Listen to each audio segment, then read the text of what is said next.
And hello everyone, welcome to another Assassin's Creed Valhalla Siege of Paris DLC video. Whew, that was long. And in today's video we'll take a look at my favorite spots to take portrait shots.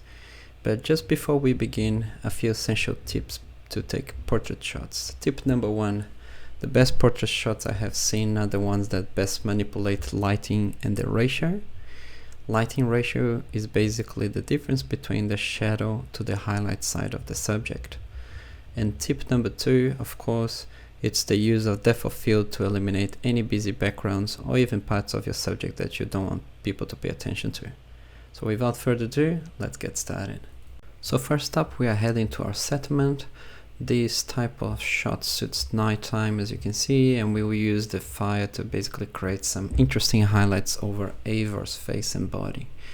Here's a photo that I took to demonstrate this kind of effect, so you can see that there is some very cool, interesting highlights all over the place. Now, going to the second location, this is an interesting one. As you can see, it's close to the offering altar, next to that big tree, which is awesome to take some landscape shots for sure. I don't personally feel that this is the only spot that you can take this kind of portrait shot, but it's where I got it, right? So I'm just showing where I basically took it. So here you can see that there is a direct sunlight. If you wait until it's in the afternoon, plus mixing with the temperature as well present in the photo mode, you can achieve a similar result as this. Now heading to the third location. This is automatically unlocked as it is part of the main story. This is basically when you go and meet Charles the Fat. And in case you are wondering, yes, he's fat. Basically, there is a secret location right here. You're gonna go down, go through that hole. You see a ladder on the right side. That's where we're gonna climb up. But before that, pull a torch. So we're gonna have some interesting lighting effects, like shining against Eivor's armor.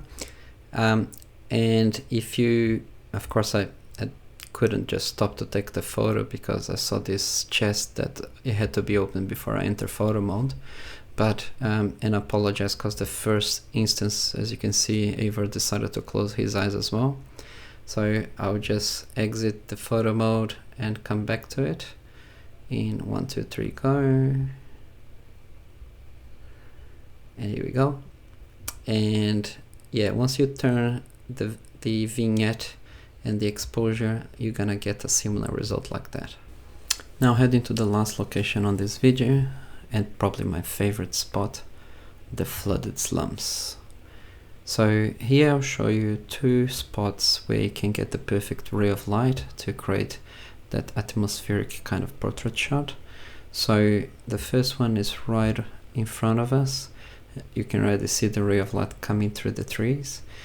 You can either do at this spot over here where I stopped, or go a bit further down here as well. And I'll just turn around the camera so you can see it, how the ray of light is hitting Eivor's face.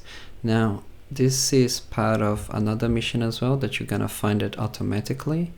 However, I'll take you through the whole process in case you have missed it, right? So it's that house right over there. So inside the house, there is a window basically with the perfect ray of light that you can create great shots. This is another spot as well that you can stop if you want. So you can see here in this area, there is a number of different opportunities that you can take very similar shots, right? And so once you enter, it's on the left side, but of course, have to collect this first. So right that window over here. So I'll just go back because I just went a bit fast, but yeah. So once you stop here, I'll show you just an example of a photo that I took in this very location. So it's a bit tricky to get Eivor to get, but yeah, that's pretty much what I'm talking about. So that's it. Hope that will help you to take some cool photos. And if you enjoyed this video, don't forget to subscribe and hit the like button. And thank you for watching, and I'll see you in the next video.